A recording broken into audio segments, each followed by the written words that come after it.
Hello friends, and welcome to DAO Heroes channel. So after the collapse of TerraUSD and its sister coin Luna, there are suddenly a lot of questions surrounding stablecoins. So today, let's have it explained, shall we? What are stablecoins? What types are there? How do they work? How did Terra Luna crash happen? In the meantime, please subscribe to the channel if you haven't done so yet, like and share this video, and let's dive in. What is stablecoin? It's a digital currency, the price of which is attached to or pegged to some real-world assets such as USD or gold. Pretty much the same way dollars used to be pegged to gold. Stablecoins are still crypto, but they're not supposed to fluctuate in price. So they have the convenience of cryptocurrencies such as fast transactions and fewer regulatory hurdles, but they also have the stability of fiat or real-life currencies.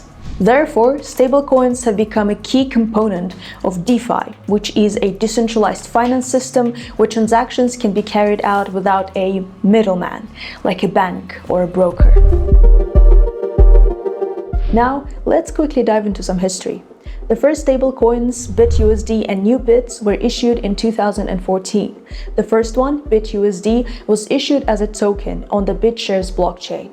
However, in 2018, it's lost its peg to the US dollar and it hasn't recovered since, now floating at around 80 cents to the dollar.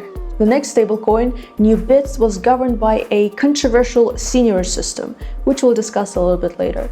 Ultimately, NewBits has lost 94% of its value, going down to a dismal $0.058. That's right, that's less than 6 cents for an asset that's supposed to be worth $1.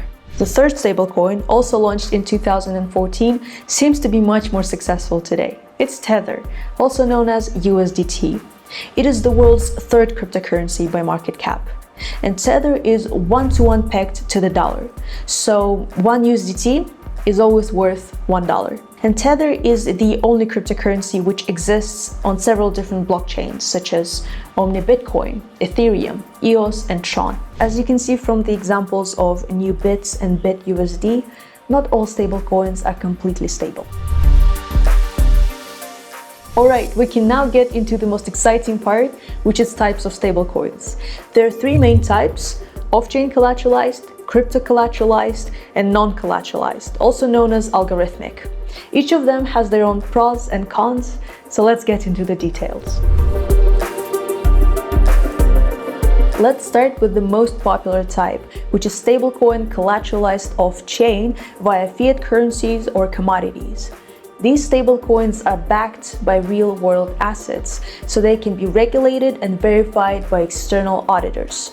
Those coins can either be commodity-collateralized, meaning that they're fixed against gold, silver, oil, and so on, for example, Digix Gold or DigiD, or they can be fiat-collateralized, meaning that they're fixed against fiat currencies, such as the US dollar. The examples include Libra, Tether, USDC, and Binance USD. Fiat collateralized stablecoins have quickly gone mainstream, seemingly providing the desired stability. However, even the biggest coins risk falling under suspicion. For example, Tether failed to do an audit in 2018, so it was propped by the New York Attorney General, and it was admitted that the US dollars don't entirely back the token. So when Tether was under heavy speculation, there was a rise in other US dollar-backed coins. The biggest of those became USDC, the market value of which is now at about $53.6 billion, which actually makes it the fourth biggest crypto. Unlike Tether, USD coins are both transparent and audited, which adds to their stability and trustworthiness. One last thing to mention here is that off-chain collateralized stablecoins are usually centralized, which has its own risks. Owners of a centralized stablecoin don't really have full control over their assets, because a centralized authority has the ability to stop the work of smart contracts and freeze.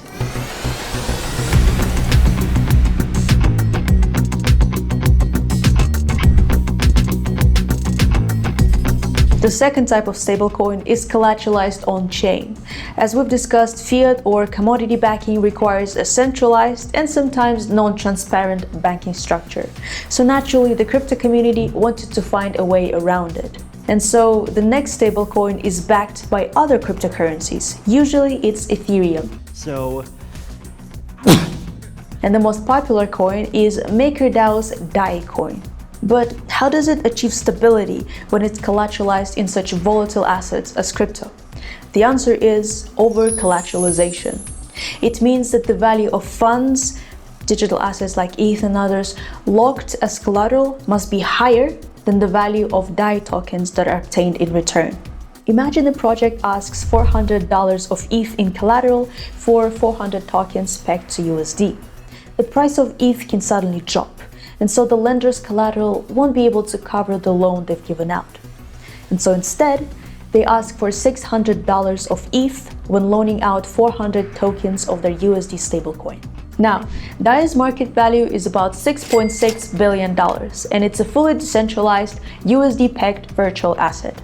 A DAI token is created when someone takes a loan at MakerDAO, and the price is kept in check using self-executed smart contracts.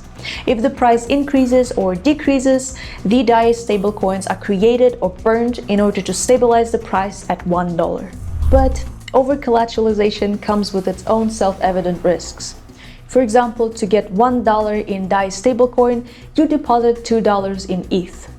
But if the value of ETH drops by more than 2 times, the DAI token can burn as well. There is, however, the third type of stablecoin, which is non-collateralized or algorithmic. They are not supported by real or digital assets, but instead they rely purely on the combination of smart contracts and algorithms to keep a stable price. The stablecoin supply is automatically increased or decreased based on the demand, according to the algorithm known as seigniorage shares.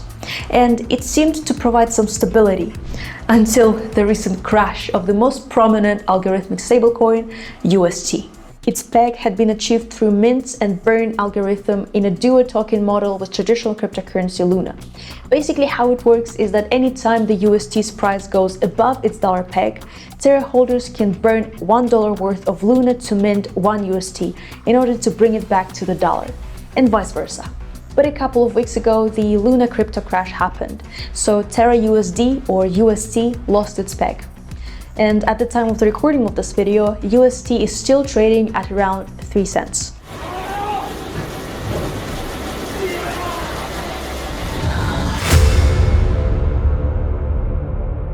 How did Terra Luna collapse happen? It all started the night of Saturday, May 7th, when somebody dumped $84 million worth of UST. Users started complaining about suspicious withdrawals from Curve, one of the largest DeFi liquidity pools for UST. Do Kwon later took the responsibility for removing liquidity, assuring everyone that everything was under control. But then the situation quickly escalated. Already down $3 billion on Saturday, UST's Luna backing shed another $2 billion on Sunday. So everybody was pulling out their coins and dumping them. UST was consistently trading a couple of cents below $1 until it got worse and worse. However, there is a rumor that it was a targeted attack. Charles Hoskinson, the founder of Cardano, may have an idea as to what occurred. And I quote, "So here's the word on the street on Luna," and there is a message attached. BlackRock and Citadel borrowed 10k BTC from Gemini. It appears in the loan book. When the time was right, they called Do Kwon at Terra Foundation and said they wanted to sell a lot of BTC for UST. And actually, Do Kwon has been accumulating lots of Bitcoin, and he wanted to get all the way up to $10 billion worth of Bitcoin. So it would make sense that he'd want to do that. So naturally, Do Kwon took the bait. He gave them a huge chunk of UST, thus lowering the UST liquidity significantly. At that point, BlackRock and Citadel dumped all of the BTC and USD, causing a massive slippage and triggered a cascade of forced selling in both assets. This is called market manipulation. So what can we take home from this? Clearly, stablecoins are an important element of the DeFi movement. They allow users to escape the volatile nature of the crypto space, and you'll most likely have to use them. However, each type of stablecoin can contain risks. Fiat-collateralized ones can be untransparent and messed with by the centralized authorities, while algorithm and on-chain collateralized coins are not trustworthy and stable enough, as history has proved.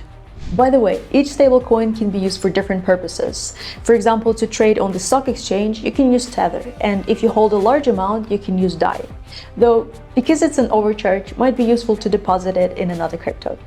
So overall, you can get the best out of using stablecoins, but only if you conduct your own research, monitor the market closely, and understand the risks.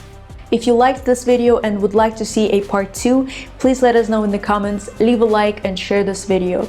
In the next one, we might talk more about the current picture of stablecoins. We might even peek into the future, talk more about USDC and USDT, how they're different, what to expect, whom to trust. We might talk more about near stablecoin and other newcomers, and even talk about some apps. So if you are excited to see part 2, please let us know somehow. Now, were you affected by the Terra Luna crash? How bad was it? And which stablecoins do you prefer and why? Share in the comments. Other than that, thank you so much for watching. Leave a like, subscribe to the channel, and share this video. I would really appreciate that. By the way, do you know that we've been doing quite a lot of expert interviews recently? I would love if you could check them out. Okay, I'm done asking for things. Thank you so much. Have a wonderful day. Goodbye.